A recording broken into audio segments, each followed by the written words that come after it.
رمضان المبارک کے یہ 3 گھنٹے ہمارے لیے بہت قیمتی ہیں، بس اگر ہم ان کی حفاظت کریں تو یہ 3 گھنٹے ماہ رمضان کے آخر تک 90 گھنٹے ہو جائیں گے۔ 3 گھنٹے یہ ہیں: پہلا گھنٹہ افطار کا گھنٹہ، افطاری جلدی تیار کیجیے اور دعا کے لیے وقت نکالیے، کیونکہ روزے دار کی دعا اس وقت رد نہیں ہوتی، لہٰذا خود اپنے لیے، اپنے عزیزوں مرحومین کے لیے دعا کریں۔ دوسرا گھنٹہ رات کا آخری گھنٹہ، پس خداوندی عالم سے خلوت کریں۔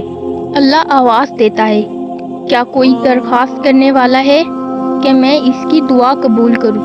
کیا کوئی استغفار کرنے والا ہے کہ میں اس کو معاف کر دوں؟ لہٰذا اس وقت تم استغفار کرو۔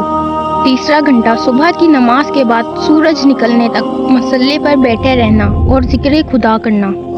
یہ 90 گھنٹے ہیں، ان اوقات کو قیمتی بنائیں اور ذکر خدا کریں، اور غیبت سے دوری، نماز پنجگانہ اور نافلانہ بجا لائیں۔ یہ صرف 30 دن ہیں اور بہت جلد گزر جائیں گے۔ 4 چیزوں کی کثرت۔ پورے رمضان المبارک میں 4 چیزوں کی کثرت کا حدیث شریف میں ذکر آیا ہے۔ نمبر 1 کلمہ توحید، نمبر 2 استغفار، نمبر 3 دوزخ سے پناہ۔ ان 3 چیزوں کی کثرت کو مندرجہ ذیل کلمات میں جمع کر دیا گیا ہے، ان کو یاد کر لیں اور روزانہ پڑھنے کا معمول بنا لیں۔